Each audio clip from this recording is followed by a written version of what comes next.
네, 안녕하세요. 저는 와이즈, 시작해도 될까요? 네, 저는 와이즈 과학학원에서 한용고를 전담해서 통합과학을 담당하고 있는 강사 이은비라고 합니다. 반갑습니다. 네, 저희가 이제 그 설명회가 오늘 하고 그 다음에 21일 해서 이제 2차까지 설명회가 2번 진행이 되는데 강동구에 있는 이제 모든 학교들 이제 대상으로 설명회가 진행이 되는데 한용고 어머님들, 학부모님들 신청자가 제일 많으시거든요. 한용고 보내기 좀 불안하시죠?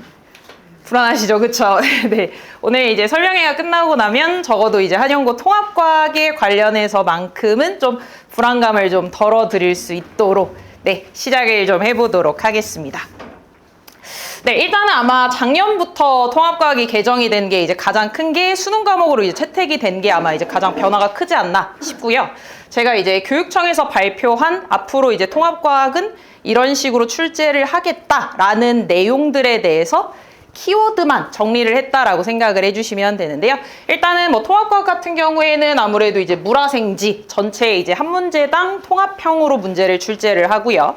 그리고 이제 문제의 호흡이 조금 긴 편이에요. 그래서 아무래도 실험 문제라든지 탐구 문제라든지 해서 이제 자료를 좀 해석해야 되는 형태의 문제들을 좀 추구한다라는 식으로 발표를 했고요.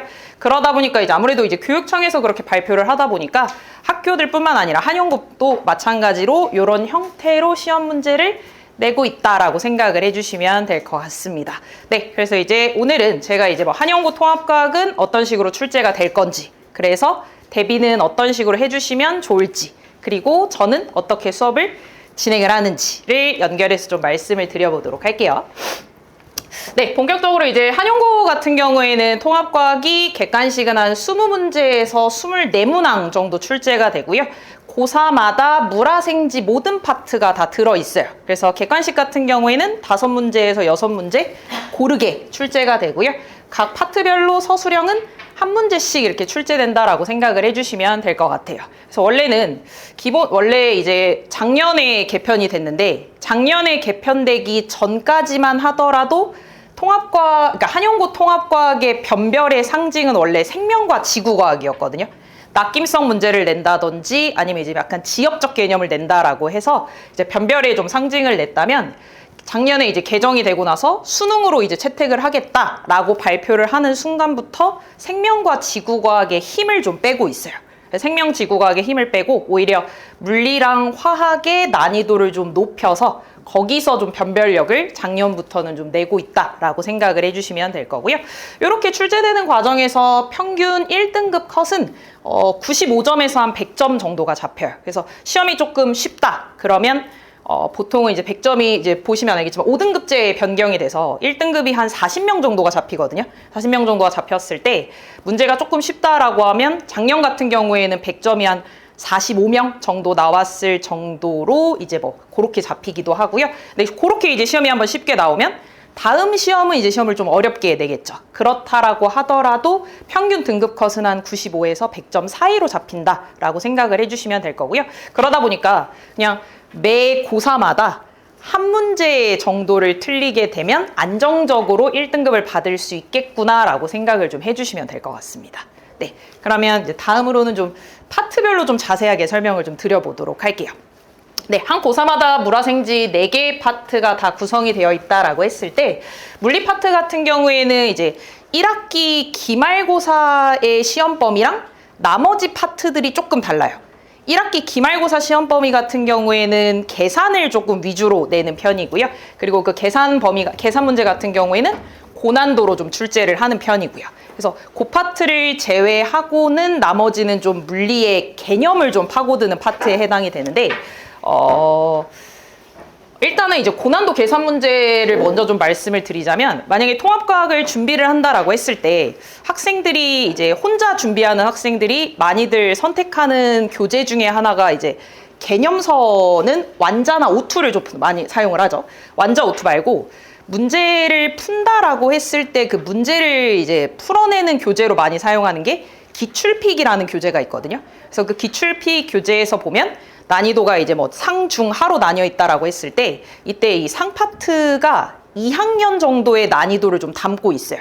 그래서 1학년 학생들이 좀 가져가기에는 조금 좀 과하지 않나 싶을 정도의 난이도를 좀 가지고 있기는 하지만 1학기 기말 범위의 물리 파트는 그 정도까지는 좀 준비를 해주셔야만 한다라고 생각을 해주시면 될 것 같고요. 그 파트를 제외한 나머지는 개념을 좀 위주로 얘기를 하기는 하는데 한영구 물리쌤이 교과서를 좀 제외한 나머지 이제 수업 시간에 따로 설명하시는 내용들로 이제 문제를 좀 채우시거든요.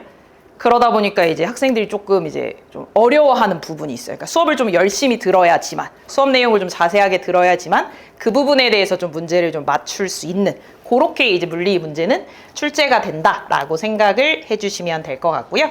다음으로 이제 화학 파트 같은 경우에는 보통은 화학 파트는 1학기랑 2학기에 좀 갭 차이가 좀 커요.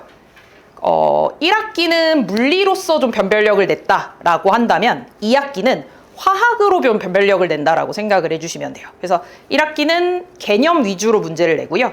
중등 과학을 베이스로 해서 나오는 이제 1학기 개념이다 보니까 학생들도 받아들이기도 되게 편해하고요.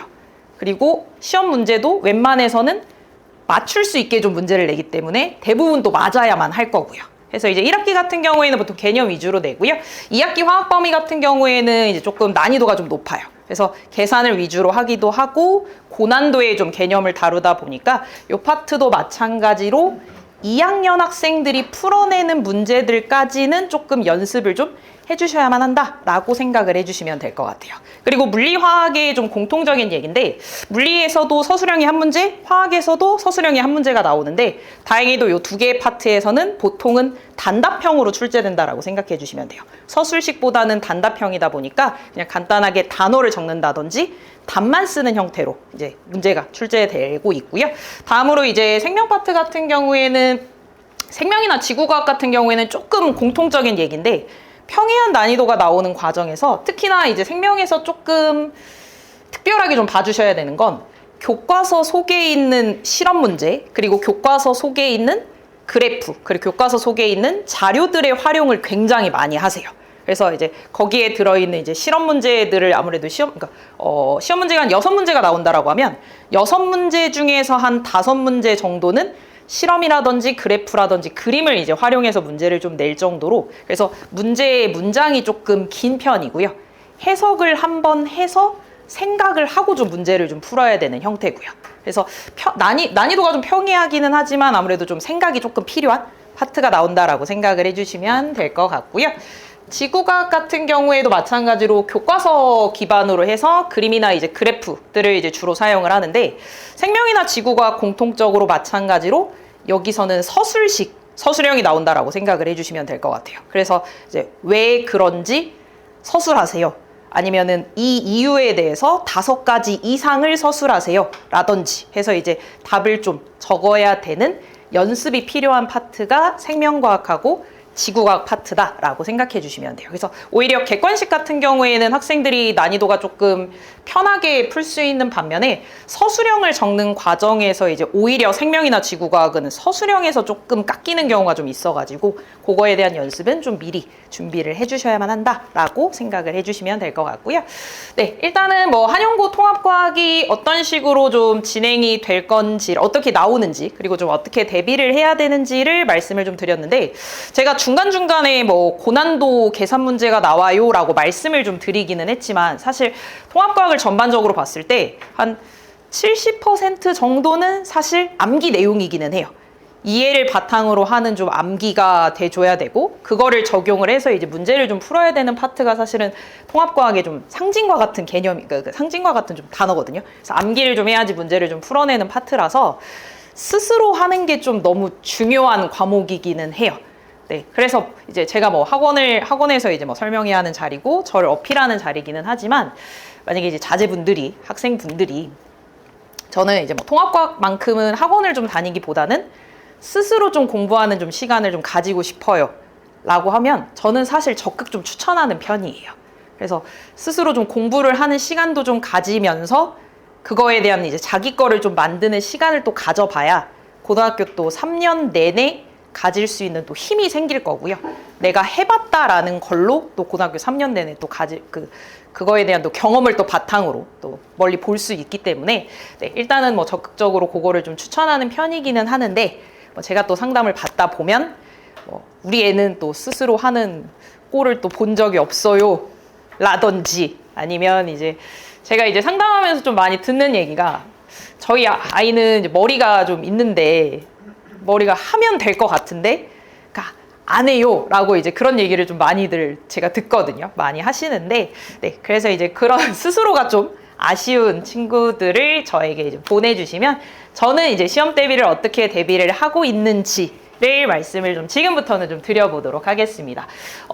작년부터 뭐 통합과학이 이제 개편이 되고 있기는 하지만 통합과학이라는 과목이 이제 고등학교에 들어온 게 2018년부터 들어왔거든요. 그래서 2018년도부터 저는 한영고만을 전담해서 통합과학을 가르치고 있고요. 그래서 이제 통합과학의 한영고 쌤들이 어떤 개념을 좋아하시는지 그리고 어떤 내용들로 시험이 좀 구성이 되고 있는지 누적 데이터들을 다 적용한 개념서를 사용을 해서 이제 개념을 진행을 하고 있는데 아무래도 이제 앞서서도 말씀드렸다시피 암기에 대한 내용이 조금 중요하다. 그러다 보니까 저는 아무래도 이제 반복이 중요하다라고 생각을 하거든요.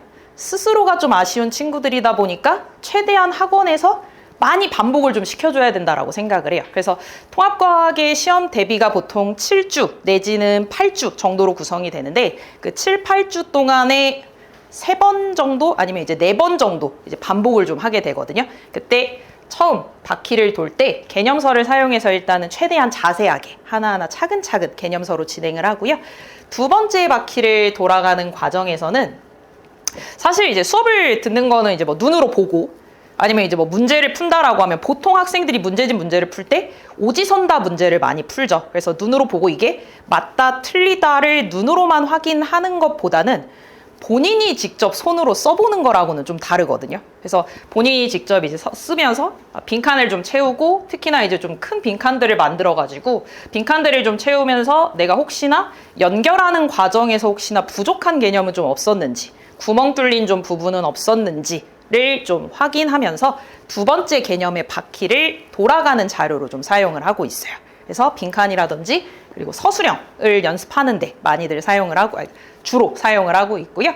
세 번째 바퀴를 돌아가는 과정에서는 이 문항수가 좀 보이시는지 모르겠는데 제가 이제 세 번째 마지막 이제 시험 대비에 가까워서 시험대가 가까워지게 되면 뭐 한영고 기출문제나 그다음에 강동구 지역의 기출문제, 송파 강남 지역의 이제 기출문제들을 싹 다 이제 모아와서 그래서 이제 한영고 시험 범위에 맞춰서 문제별로 유형별로 나눈 다음에 그 유형에서 만날 수 있는 모든 문항들을 다 정리를 시키거든요. 그래서 정리해서 지금 왼쪽에 보시면 뭐 1번부터 9번까지 있고요.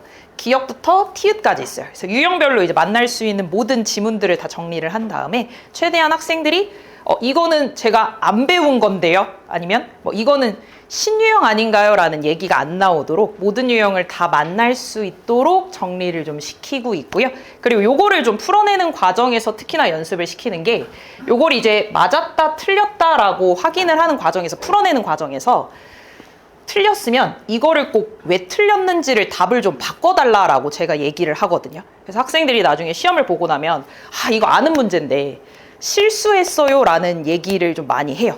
그래서 이거를 그냥 동그라미 치고 X 치고 그냥 넘어가 버리면 그냥 눈으로만 봤을 때 그냥 순간적으로 맞아 보여서 동그라미 치고 X 치고 넘어갈 수 있을 건데 X 치면서 이게 왜 틀렸는지 틀렸으면 답을 바르게 고치는 과정에서 확실하게 좀 답을 내는 과정까지 연습을 좀 시키고 있는 게 세 번째 바퀴의 개념을 좀 돌아가면서 하고 있습니다.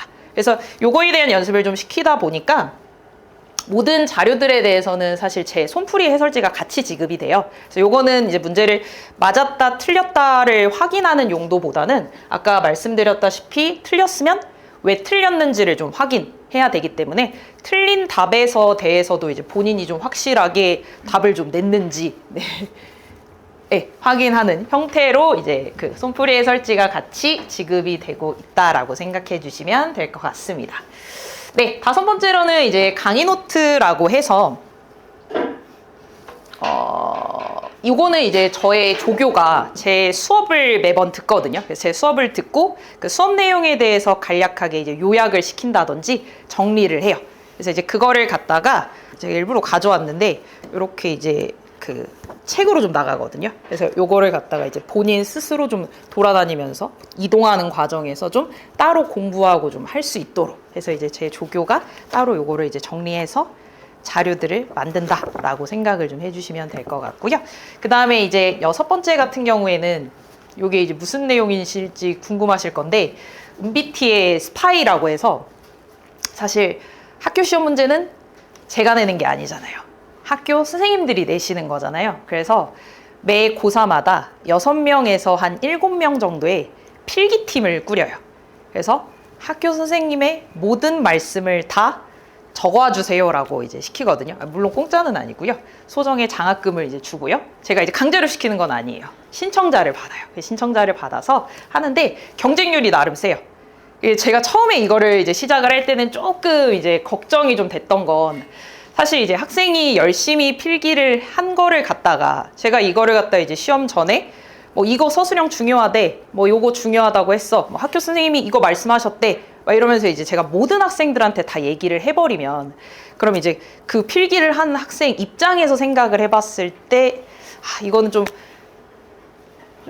부당하다고 좀 생각할 수도 있지 않을까 싶어서 사실은 이걸 좀 시행할 때 좀 걱정을 하기는 했거든요. 처음 시행을 할 때. 이걸 시행한 지가 좀 5년 정도 된 것 같은데, 근데 그럼에도 불구하고 아직까지 불만은 나오고 있지는 않은 상황이고요. 왜 날이 갈수록 경쟁률이 좀 높아지냐면, 사실 이거를 이제 시행을 하면서 학생들이 그러면 한마디도 놓치지 않으려고 수업을 굉장히 열심히 들어요. 돈을 받기 위해서. 그리고 이걸 현금으로 지급을 하고, 보통 이제 부모님들께 말을 안 하고 주다 보니까, 애들이 이제 비밀로 주다 보니까 이제 이걸 굉장히 열심히 하거든요. 그래서 이거를 이제 수업 시간에 열심히 들으려고 이제 한마디도 놓지 않으려고 이제 적다 보니까 수업을 열심히 듣는다라는 거에 스스로의 이득도 좀 생기는 것 같고, 그 다음에 이제 열심히 듣다 보니까 학교 선생님 눈에도 들고요. 그래서 이제 그런 것들 때문에 이게 더 좋구나 해서 고사가 지나면 지날수록 경쟁률이 조금 세지게 돼요. 그래서 이 스파이 팀은 지금까지도 굉장히 좀 잘 진행이 되고 있어서 이제 한 고사마다 6명에서 한 7명 정도 학생씩 이제 구성을 하고 있어서 학교 선생님들의 얘기를 듣고, 요게 이번에는 좀 서술형으로 좀 중요하게 나오겠다, 요 내용을 이번에는 좀 강조를 하셨구나 라는 내용들을 사용을 해서 시험 대비에 사용하고 있습니다. 네, 이렇게 수업을 진행을 하고 있고요. 요거 이제 학생들이 저한테 이제 필기로 보내주는 내용들이고요. 글씨는 중요하지 않아요. 글씨는 하나도 안 중요하고요. 그래서 모든 내용들을 다 적어오면 되고요. 그 다음에 이제 수업 시간 외에 저희는 이제 주 1회 1시간 정도씩 따로 이제 클리닉 시간을 가지게 되는데, 클리닉 시간에 오게 되면 일단 기본적으로 뭐 기존에 이제 지금 방학 특강에 오시는 어머니, 그러니까 학생분들도 계시겠지만 지금 방학 때는 1대1로 진행을 하고 있거든요. 조교쌤 1명당 학생 1명 이렇게 해가지고 1대1로 1시간씩 진행을 하고 있고요. 그 주 수업 시간에 배웠던 내용에 대해서 약간의 미니 테스트를 본다라고 생각을 해주시면 될 것 같아요. 그래서 수업 시간에 배웠던 미니 테스트, 그 다음에 이제 숙제 검사, 숙제 오답 이렇게 진행을 하고요.